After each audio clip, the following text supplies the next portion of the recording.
We have Pradipto Chakrabarti, who is a Kathak exponent and guru. आपका बहुत-बहुत स्वागत है. नमस्कार. Before we go ahead, let's have a look at a teaser.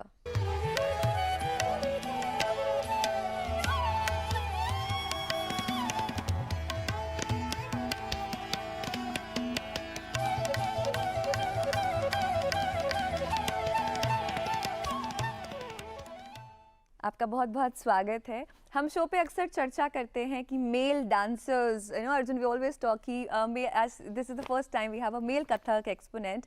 आपसे शुरुआत करते हैं. शुरू से ये जानते हैं कि आपकी कथक की जर्नी की शुरुआत कैसे हुई. आपने मार्शल आर्ट्स भी करा है, आपने वेस्टर्न डांस भी किया है, and how you ended up at Kathak. Kathak में आना, जैसे मैंने बताया कि बाई चांस नहीं है, बाई चॉइस है. पुरुषों का कथक में आना या किसी भी नृत्य में शैली में उनको ज्वाइन करना, मुझे लगता है कि हमें स्त्री और पुरुषों को अलग नहीं करना चाहिए. दोनों का ही एक समान अधिकार है नृत्य के ऊपर. वो उनकी चॉइस है, वो कैसे लेते हैं. मेरी जर्नी बहुत छोटी सी है.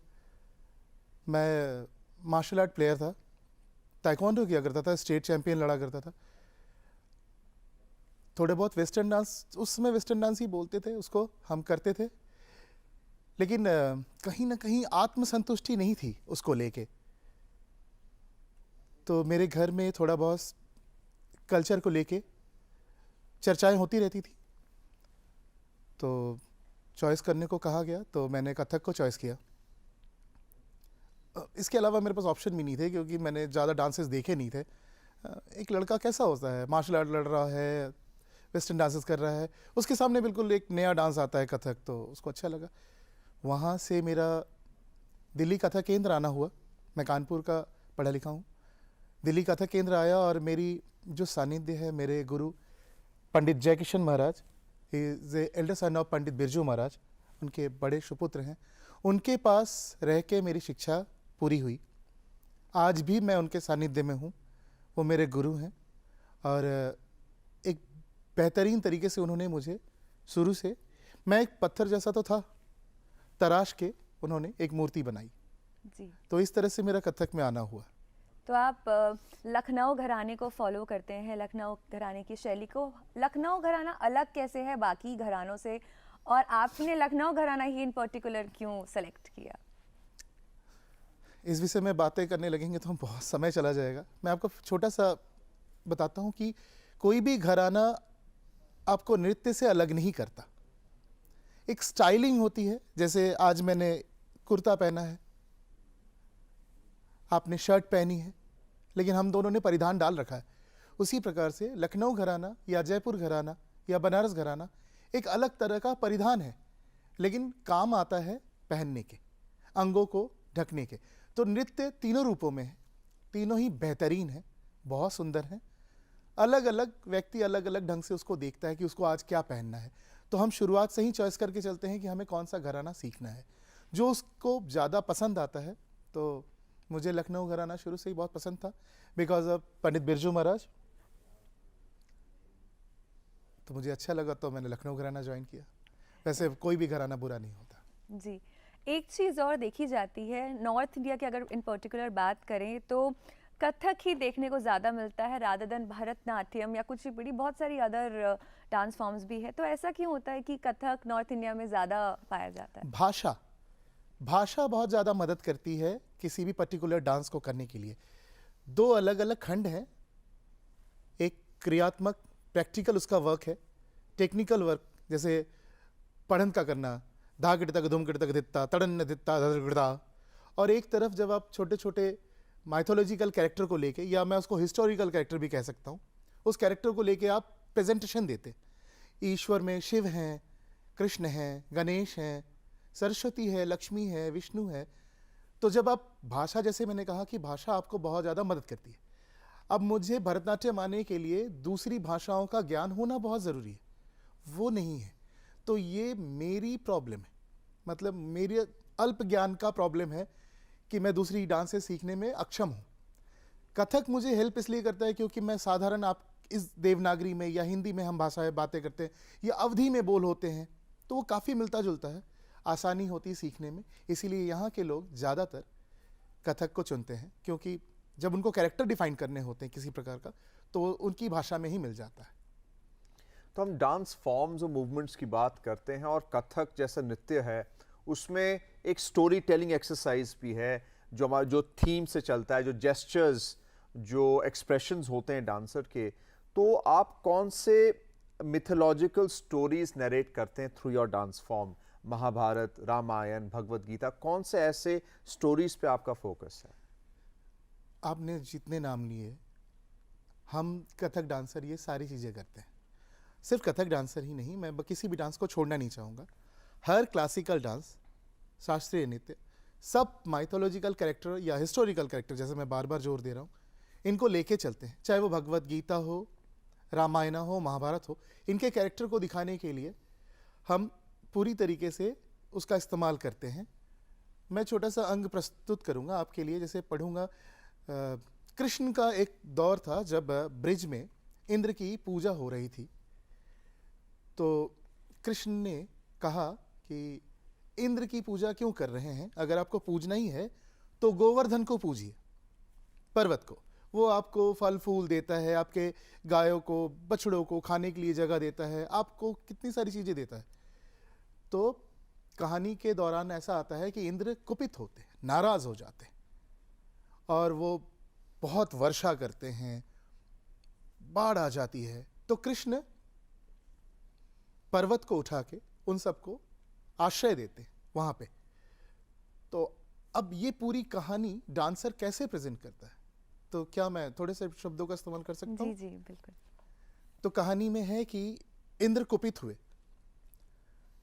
तो कवित है, कविताओं का आसरा लेते हुए हम इसको पढ़ते हैं कि गरजत घोर घटा घन घोर, उठे ब्रिजमंडल पर छायो, धायो इंद्र रिसायो, मेघ बुलायो, ब्रिज जन त्राही त्राही, सब करे जाए कर धरे हाय।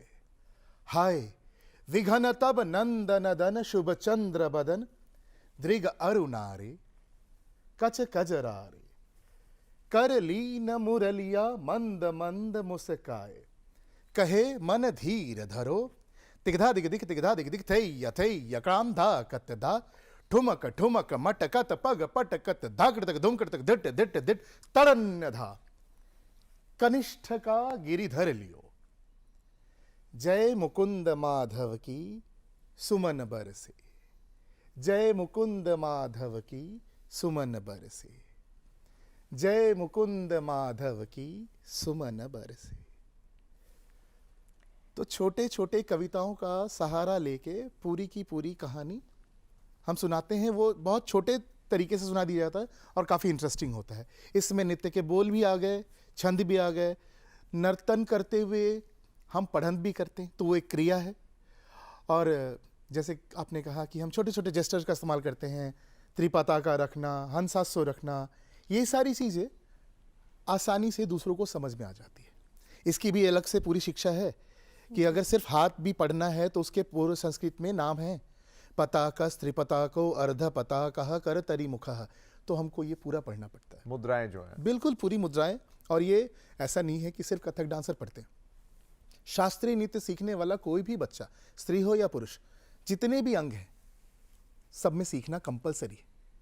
जी, आपने शिक्षा की बात करी, इतने सारे एलिमेंट्स हैं, कवित पढ़ना, पढ़न पढ़ना। तो ऐसा कहा जाता है कि बचपन से ही आपको क्लासिकल की ट्रेनिंग लेना शुरू कर देना चाहिए, मगर आपने मास्टर्स के टाइम पे जाके शुरुआत करी।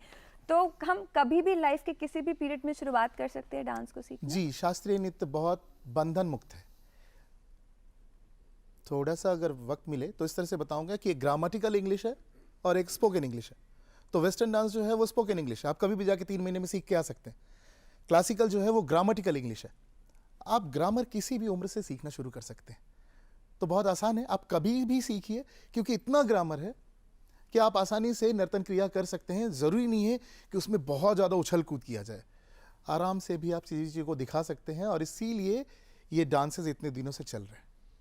आपके परफॉर्मेंस में एक्सप्रेशंस बहुत ज़्यादा स्ट्रॉन्ग हैं, आपके आईब्रोज जो हैं वो ऊपर नीचे जाते हैं। वो how do you bring that into your students? क्योंकि या तो ये गॉड गिवन है, टैलेंट है, गिफ्टेड है, उसको डेवलप कैसे किया जाए? नहीं, ये बिल्कुल गॉड गिफ्ट नहीं है। ये टैलेंट इंसान के अंदर पैदा किया जा सकता है। जैसे कि मैंने कहा कि मैं एक मार्शल आर्ट प्लेयर था, ताइक्वांडो करता था, स्टेट चैंपियनशिप लड़ता था, तो डांस से कहीं से भी कोई रिलेशन नहीं था। अभ्यास किया जाए। हर चीज अर्जुन जी शास्त्रों में लिखित है। यतो हस्त ततो दृष्टि, यतो हस्त ततो दृष्टि, यतो दृष्टि ततो मनः, यतो मनः ततो भाव, यतो भाव ततो रसः। तो अभ्यास अगर किया जाए, जैसे मैंने कहा हाथ को दृष्टि जहाँ है, हस्तक जहाँ है वहाँ दृष्टि लेके जाइए, दृष्टि जहाँ है वहाँ मन लेके आइए।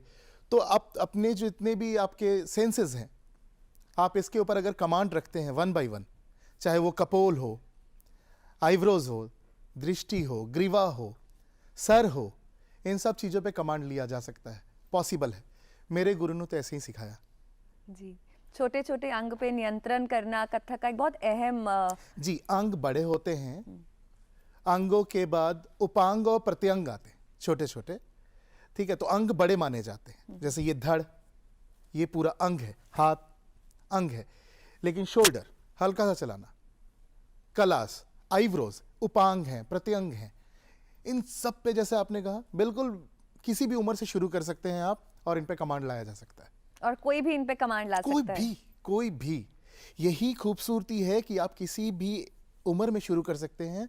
किसी भी जेंडर को कोई सीखने में कोई प्रॉब्लम नहीं होती है, या तो वो पुरुष हो या नारी हो। शास्त्रों में काफ़ी बेहतरीन तरीके से लिखा गया है। अगर आप तत्परता से अभ्यास करते हैं तो ये आपका है। तो ये भारतीय संस्कृति का एक हिस्सा है, it's part of our art and culture. ये इस मॉडर्न दौर में, इन दिस टाइम्स, ये किस तरीके से किसी को बेनिफिट पहुंचाता है? क्योंकि जो पेरेंट्स आते हैं बच्चों के साथ, उनके दिमाग में ये चल रहा होता है कि बच्चा जो है इतना समय इसमें इन्वेस्ट करेगा, इसका बेनिफिट क्या है? What is the return on that investment? बहुत बेहतरीन प्रश्न है। बेनिफिट शुरुआत में बिल्कुल भी नहीं। देखिए, डांस आप मनोस्थिति को प्रसन्न करने के लिए करते हैं, पैसे कमाने के लिए नहीं करते। तो पेरेंट्स अपनी जगह पे बिल्कुल सही हैं कि आप इसमें बेनिफिट नहीं। उसके लिए तो मुझे भी पढ़ना पड़ा था। मैंने आरआरबी क्लियर किया था, रेलवे की नौकरी करी थी पैसे कमाने के लिए। नित्य तो स्वतंत्र भाव है, आप अपने अंदर से लेके आते हैं। जब हाँ, शिक्षा दिलवाना उनका गुरुओं का कर्तव्य है। गुरु में मतलब पेरेंट्स और आपके जो नृत्य के गुरु हैं, दोनों उनका काम है। शिक्षा बिल्कुल देना चाहिए, उससे बेनिफिट होगा ये सोच के नहीं देना चाहिए। आप स्वतंत्र भाव से सीखें, नृत्य को नृत्य की तरह ले, आप आराम से सीखें, और अगर ईश्वर की इच्छा हुई तो आप उसमें आगे जाके काम कर सकते हैं। अगर आपको खुद पे भरोसा है, आपके गुरुओं को आप पे भरोसा है, तो आप इससे मुद्रा अर्न भी कर सकते हैं, यानी कि कमा सकते हैं आप चाहें तो। लेकिन आप कमाने के भाव से इसको ना सीखें तो बेहतर है, इसको कला की तरह ही सीखें। तो मैंने इसको कला की तरह ही सीखा था, पैसे कमाने के लिए नहीं सीखा था। बाद में जाके सरस्वती के साथ लक्ष्मी का भी आना मेरी ज़िंदगी में हुआ, तो मैंने अपनी रेलवे की नौकरी छोड़ी। मुझे लगा कि थोड़ा बहुत पैसा इससे आ जाता, लेकिन मैंने इस भाव से कभी नहीं सीखा था कि मैं इसको सीख के पैसे कमाऊंगा। स्वतंत्र तरीके से सीखा था। जी, तो सरस्वती पे फोकस किया तो लक्ष्मी जी साथ ही आ गई। जी बिल्कुल, सरस्वती प्रथम स्थान रखती हैं। अगर मैं मेरी बेटी है, मैं उसको भी पहला स्थान सरस्वती का सिखाऊंगा कि सरस्वती का मान करो। लक्ष्मी तो बहन है उनकी। अगर आपने अच्छा मान किया, देखिए दोनों को पूजना है, ऐसा नहीं है कि आप एक को पूजे एक को ना पूजे, ये नहीं कहता मैं। लेकिन आप सरस्वती तो बाँचने से बढ़ती है, तो आप जब एक बहन को लेके आएंगे ना, तो दूसरी अपने आप आती है। So Veronica, knowledge is not only wealth creation, but knowledge is power also. Knowledge is wealth. Knowledge is wealth. Great, बहुत बहुत धन्यवाद गुरुजी आपका हमारे साथ आज जुड़ने के लिए। बहुत बहुत शुक्रिया मुझे यहाँ बुलाने के लिए।